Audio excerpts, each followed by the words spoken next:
Ana dewa ngangkang jagat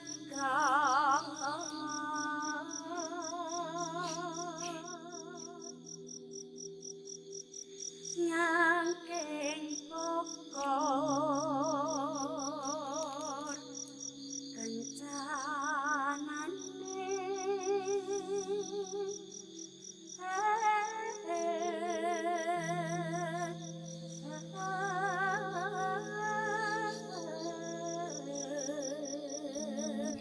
Cerita ke-295 di Lapak Horor. Ada sebuah cerita, masih kiriman dari kawan subscriber. Kali ini datang dari Mbak Moza di Magelang. Jadi Mbak Moza ini aslinya itu adalah orang Filipina yang kemudian sekitar tahun 2010 itu menikah dengan orang Magelang sana, dan ya semenjak hari itu tinggal di Indonesia. Nah, di awal-awal pernikahannya tahun 2010 itu ceritanya ya habis menikah mereka kan bulan madu gitu. Bulan madu ke beberapa daerah di luar Jawa, kayak di daerah Bali, Lombok kayak gitu, ke timur sana. Setelah itu mereka itu balik lagi ke Jawa, ke daerah Magelang.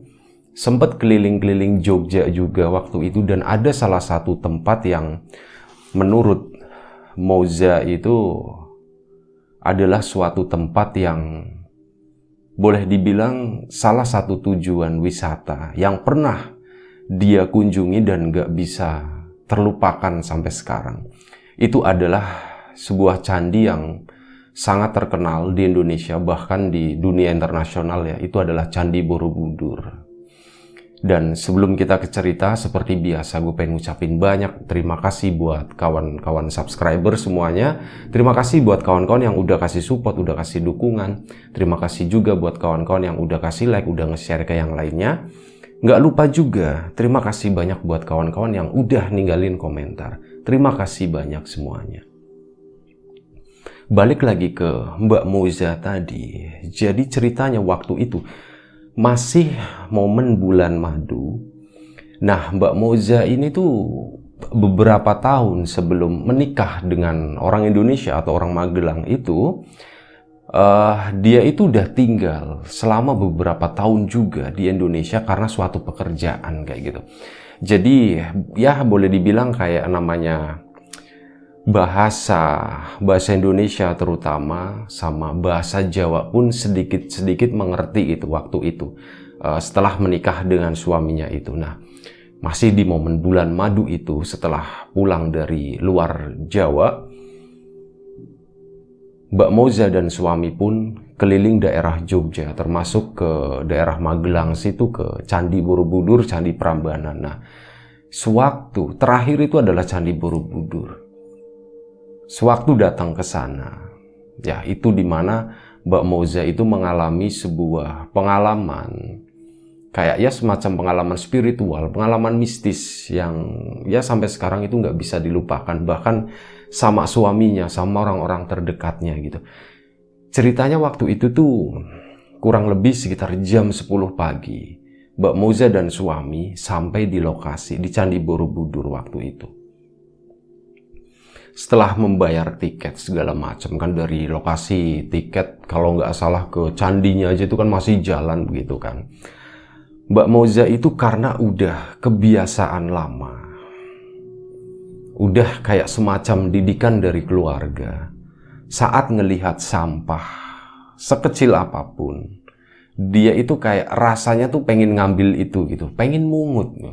Nah, waktu itu sepanjang perjalanan ke sana, ini dilakuin gak cuma di situ ya, bahkan di tempat-tempat lain pun seperti itu. Kira-kira kalau melihat sesuatu yang gak enak dipandang, misalnya sampah kayak gitu, yang masih memungkinkan untuk dipungut, itu akan diambil. Kayak misal contoh bungkus permen atau bungkus makanan-makanan ringan yang kecil-kecil itu akan diambil. Jadi Mbak Moza itu kemana-mana itu kayak selalu bawa satu tas kresek kayak gitu, khusus itu buat nempatin sampah-sampah yang dia pungut di jalanan itu gitu. Terutama di tempat-tempat seperti itu, tempat-tempat wisata, tempat-tempat yang harusnya bersih, harusnya dijaga kerapiannya begitu.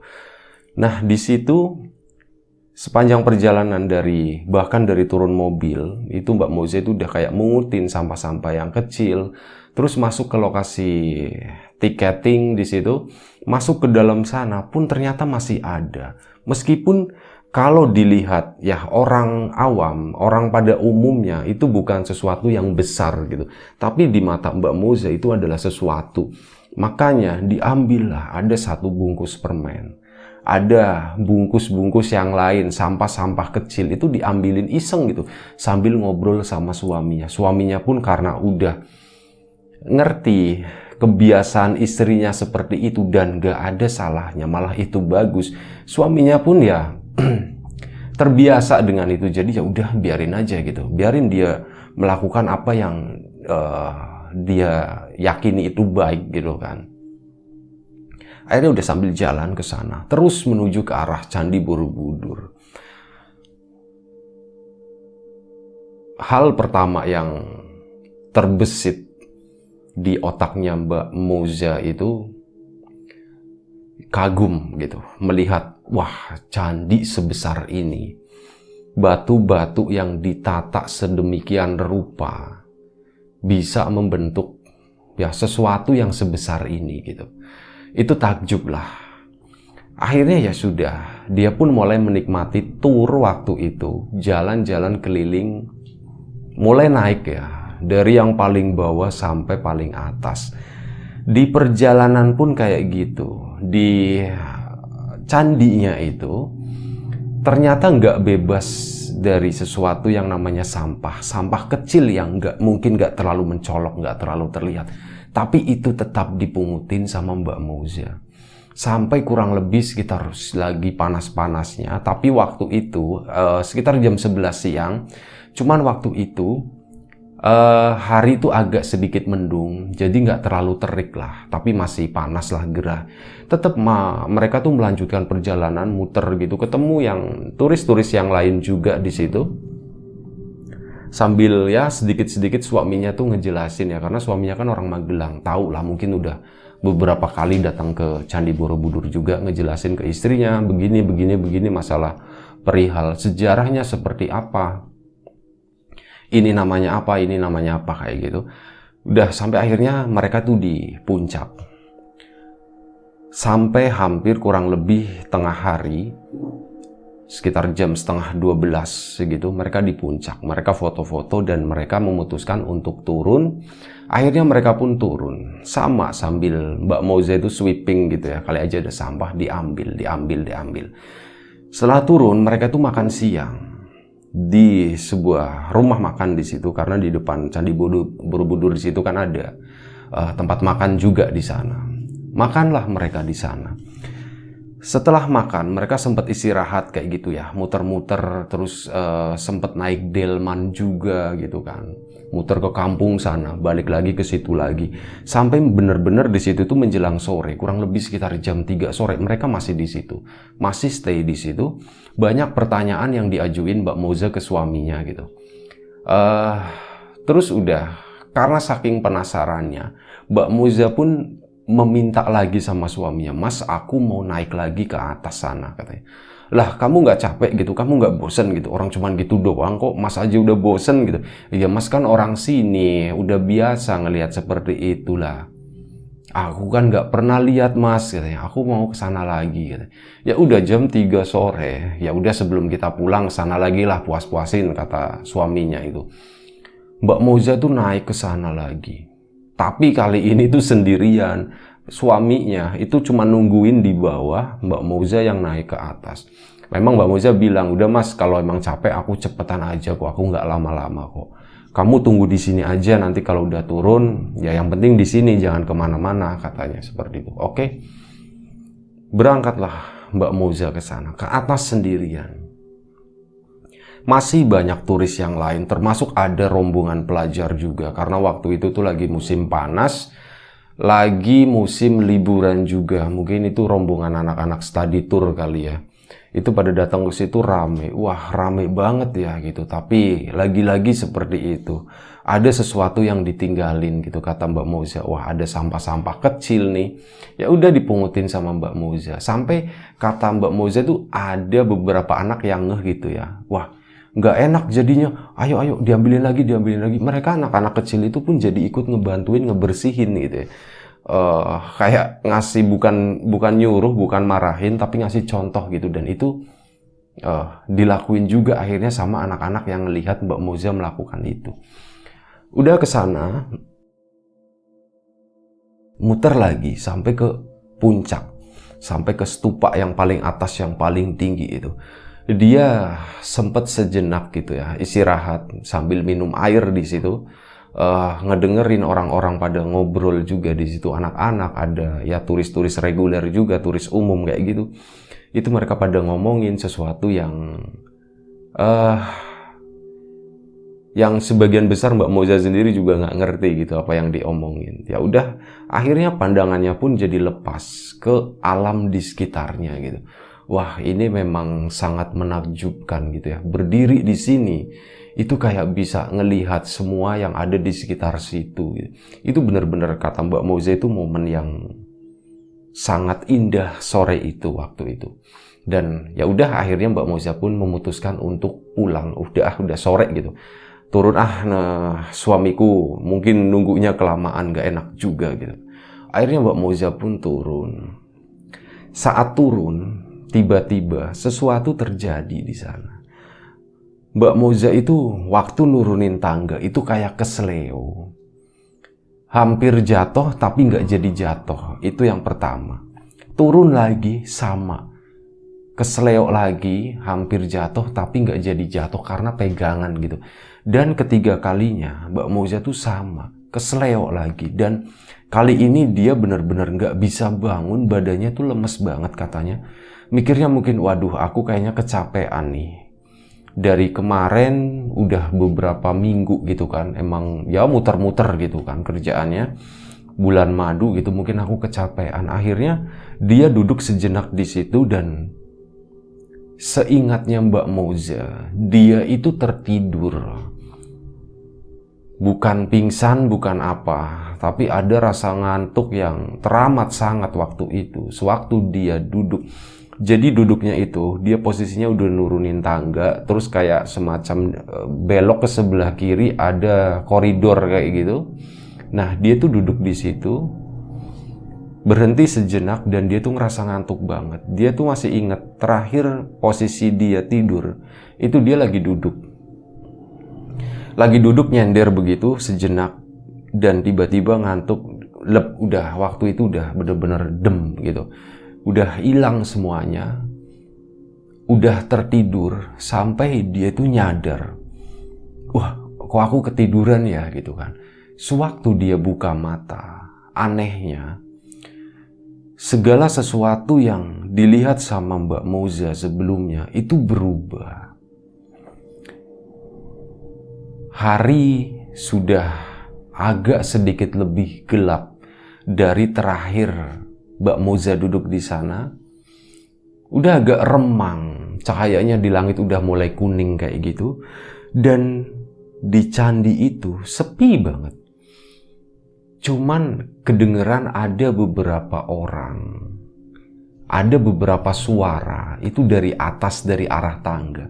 Ada suara dua orang perempuan yang lagi ngobrol. Ngobrol dengan bahasa Jawa lama yang Mbak Moza itu sebagian besar itu nggak ngerti. Karena yang ya Mbak Moza tahu kan itu bahasa komunikasi sehari-hari yang dia pelajari dari lingkungan, yang dia pelajari dari suaminya atau keluarganya yang lain gitu kan. Nah ini Mbak Moza itu tahu ini bahasa Jawa tapi kok aku nggak ngerti ya gitu. Ini ngomong apa sih gitu. Udah dia tetap diem gitu kan, nungguin sampai akhirnya ada dua orang perempuan yang menuruni tangga di mana Mbak Moza tadi kesleo ya. Menuruni tangga dan berhenti di situ Mbak Moza masih duduk di sana dan salah satu dari perempuan itu nengok ke arah Mbak Moza. Itu adalah sosok perempuan yang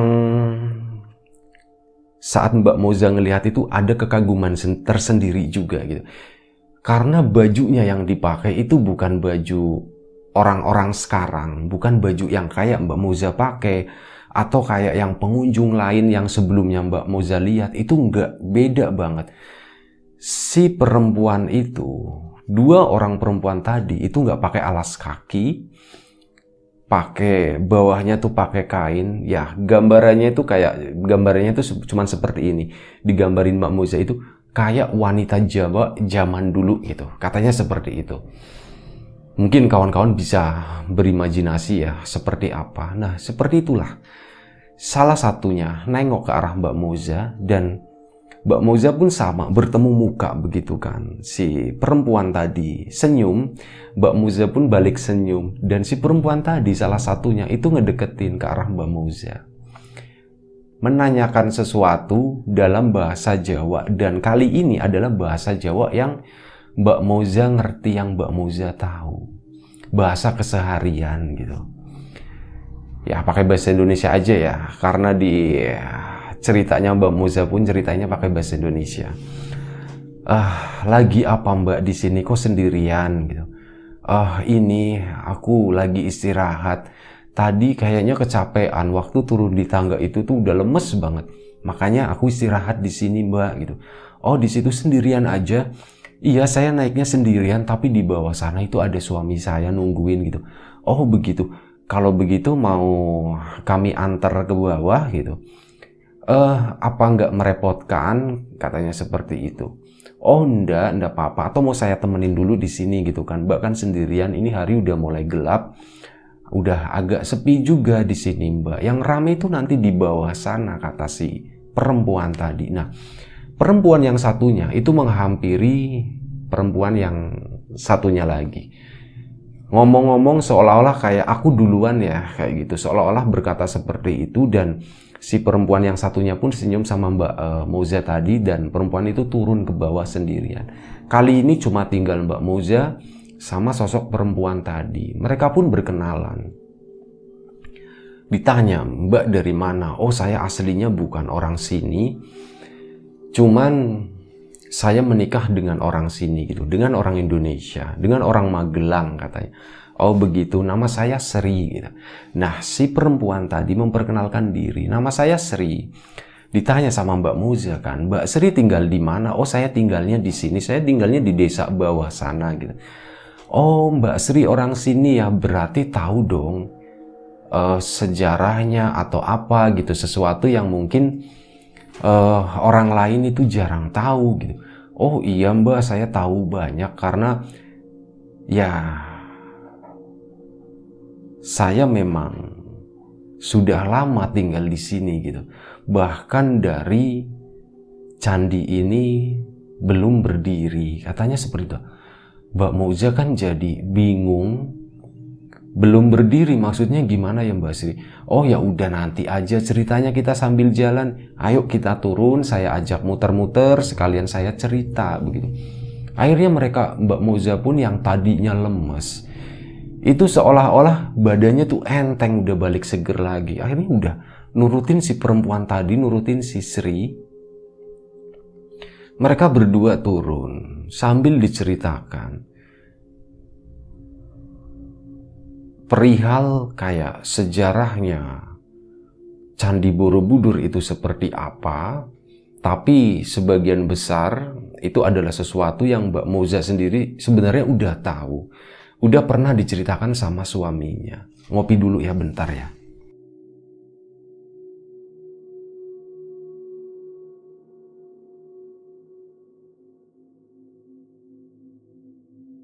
Nah, mereka pun melanjutkan perjalanan ke bawah. Selama perjalanan ke bawah itu, Mbak Moza dari atas itu ngelihat di bawah itu banyak kayak lampu-lampu obor. Jumlahnya mungkin ada ratusan atau ribuan. Itu ngelilingin candi. Dan ada sesuatu yang berubah, ada sesuatu yang beda. Mbak Moza itu mulai sadar gitu ya.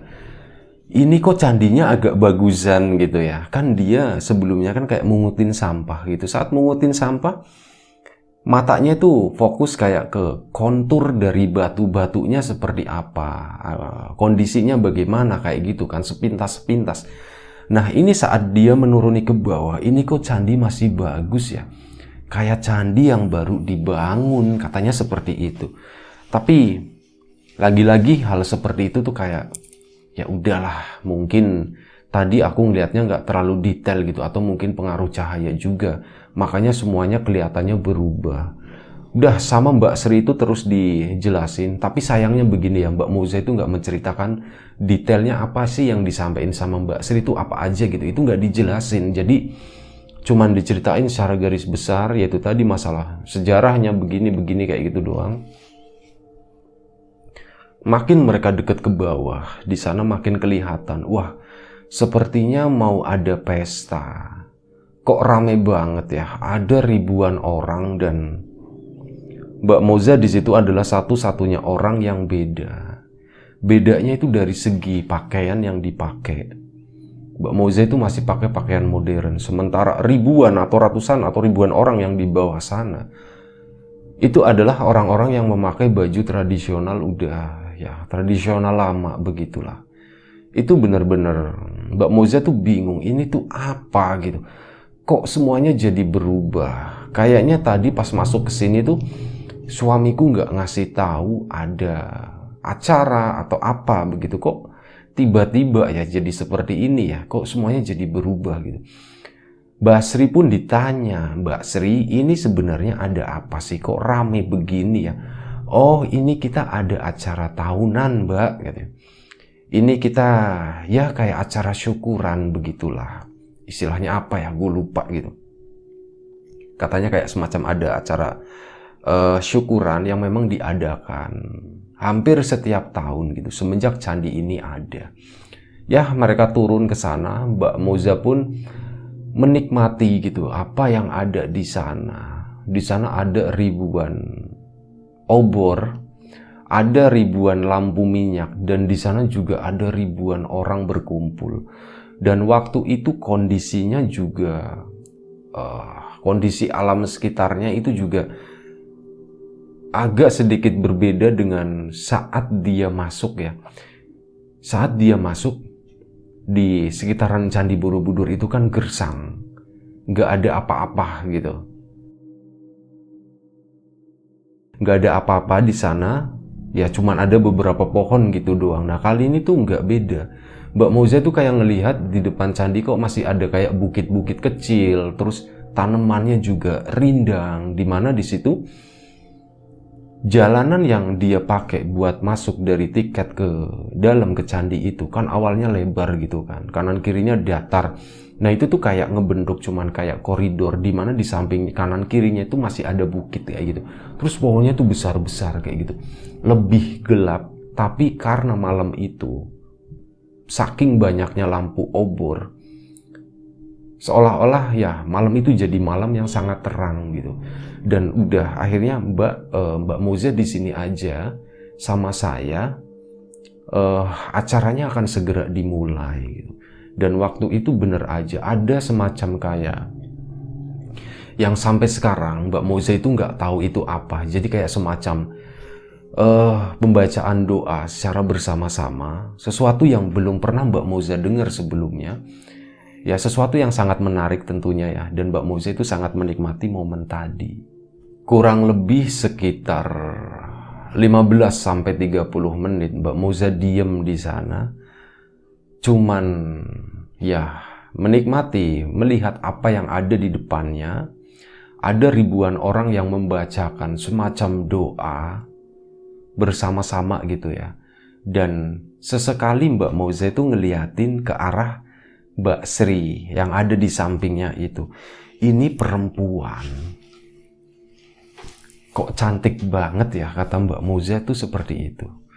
Dilihatin dari atas ke sini, ke bawah gitu ya. Ini ya perempuan kok cantik banget ya, dan baunya itu wangi banget. Dan Mbak Sri itu katanya juga seorang perempuan yang lemah lembut, yang sangat sopan saat menanyakan sesuatu ke Mbak Moza, saat menjelaskan sesuatu, saat meminta maaf. Seperti itu benar-benar satu sosok yang ya sangat menarik begitu buat Mbak Moza. Ini orang benar-benar spesial gitu. Nah, Mbak Moza di situ masih menganggap itu orang. Sampai kurang lebih sekitar setengah jam Mbak Moza di sana baru ingat, oh my God, katanya. Ini yang ditulis ya begitu. Oh my God, suamiku, katanya. Suamiku di mana suamiku? Waduh. Akhirnya bilang ke Mbak Sri, suamiku di mana ya? Tadi aku suruh nunggu di sana, di depan sana gitu. Nanti dia nungguin aku gimana? Nah, si Mbak Sri itu cuman senyum. Mbak, tenang aja, suami Mbak nggak apa-apa. Jadi begini Mbak Moza itu sekarang lagi di tempat lain gitu. Tempat lain bagaimana? Iya, Mbak Moza ini sekarang lagi bukan di dunianya suaminya Mbak Moza. Sekarang Mbak Moza itu lagi kami bawa ke sini gitu. Loh, kok kenapa begitu? Nanti suami saya nyariin bagaimana? Nggak apa-apa, Mbak Moza sekarang sudah sama suami Mbak, katanya. Mbak di sana lagi tidur. Sekarang Mbak di sini, ya Mbak, kami kasih lihat apa yang pernah terjadi di sini beratus-ratus tahun yang lalu. Seperti inilah Mbak kejadiannya gitu. Termasuk saya, Sri, saya adalah orang lama gitu. Katanya seperti itu. Wah, ini benar-benar nggak masuk akal gitu. Buat saya itu nggak masuk akal. Saya nggak mengerti gitu apa yang sebenarnya terjadi, kata Mbak Moza. Iya, Mbak Moza itu sekarang lagi di alam lain. Dijelaskan tetap seperti itu dengan lembut katanya. Mbak Moza itu lagi di alam lain, tapi tenang aja. Nanti saat waktunya Mbak Moza akan kami pulangkan. Kenapa aku bisa berada di sini? Apa salahku gitu? Apa hal buruk apa yang aku perbuat di sini? Tolong kasih tahu biar nanti saya perbaiki gitu. Saya mungkin berbuat salah karena saya nggak tahu. Saya bukan orang sini gitu. Nah, Mbak Sri pun menjelaskan. Justru itu Mbak Moza, Mbak itu nggak berbuat salah apapun. Mbak Moza itu orang yang baik gitu. Dari awal kami perhatikan Mbak Moza itu udah menjaga tempat kami gitu ya. Udah ngebersihin sampah-sampah yang ada di sini, katanya seperti itu. Dijelaskan sama Mbak Sri. Jadi bukan karena kesalahan Mbak Moza kesini, bisa masuk ke sini itu bukan karena sesuatu yang nggak baik. Justru karena sesuatu yang baik itu makanya Mbak Moza bisa melihat kami, bisa melihat langsung hal seperti ini gitu. Ini sangat jarang kami ngebuka untuk orang, untuk apa ya? Hal ini tuh sangat jarang kami buka untuk orang lain gitu Mbak. Jadi hanya untuk orang-orang yang menurut kami baik, orang-orang yang menurut kami layak melihat semua ini, itulah yang akan kami izinkan, itulah yang akan kami persilahkan. Dan Mbak Moza itu adalah salah satunya. Jadi selama di sini silakan dinikmati, silakan dipelajari gitu.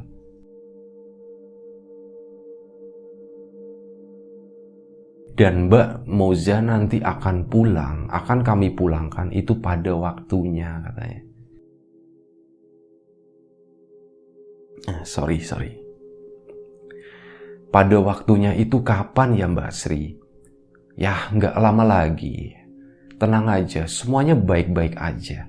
Ini adalah hadiah dari kami. Sesuatu yang sangat berharga bagi kami gitu. Kami melakukan hal ini bukan hal yang mudah. Kami melibatkan ribuan makhluk yang ada di sini gitu. Dan kami mengucapkan selamat datang ke Mbak Moza. Silahkan Mbak Moza menikmati apa yang ada di sini. Silahkan Mbak Moza melihat, mempelajari apapun lah yang ada di sini. Mbak Moza adalah tamu kehormatan kami. Dan saat ngomong seperti itu, dari ribuan orang yang tadinya berdoa, saat mereka selesai, mereka itu kayak secara serempak memalingkan badan gitu. Jadi sebelumnya ini ada orang banyak pokoknya ya, ada ratusan ribuan orang, itu kan menghadapnya ke arah candi semua. Mbak Moza kan posisinya udah di belakang mereka nih, agak nyempil di pojokan sama Mbak Sri. Begitu Mbak Sri selesai ngomong kayak gitu, itu dari orang-orang itu nengok semua ke arahnya Mbak Sri sama Mbak Moza itu. Mereka nengok secara serempak dan mereka pun sorry, bahasanya itu bahasa tertulis, tapi kalau yang gue terjemahin dari ceritanya Mbak Moza itu, mereka tuh kayak begini gitu. Kayak begini sambil nunduk sedikit sambil tersenyum gitu. Itu kayak seolah-olah mengucapkan selamat datang gitu. Semoga ya kebaikan menyertai kamu, kayak gitulah, semacam itu. Intinya Mbak Moza di situ tuh diterima. Dan ya setelah itu Mbak Sri yang tadinya tuh nggak pernah bersentuhan atau menyentuh Mbak Moza, setelah hal itu terjadi, Mbak Moza pun disentuh, tangannya dibawa, dipegang begini, digandeng, diajak maju jalan. Begitu maju jalan begini, itu yang dari ribuan orang itu ngebukain jalan gitu menuju tangga yang di atas itu lagi, yang menuju ujungnya Borobudur itu. Nah, anehnya begitu Mbak Sri narik tangannya Mbak Moza itu sekejap kilat, tiba-tiba mereka berdua itu udah ada di puncak Candi Borobudur itu, di stupa paling atas yang paling besar di situ. Dan ya di atas sana Mbak Sri cuma mau bilang, saya mewakili semua yang ada di sini malam ini. Semua yang bisa Mbak Moza lihat, tapi yang orang lain tidak bisa lihat, saya mewakili mereka mengucapkan terima kasih. Terima kasih karena sudah menjaga tempat kami. Meskipun itu hal kecil, tapi itu sangat besar buat kami. Katanya seperti itu. Dan ya silakan Mbak menikmati dari atas sini gitu. Dan begitu Mbak Moza agak naik ya, disuruh, mungkin nggak kelihatan dari sini, silakan agak naik ke atas, nggak apa-apa katanya.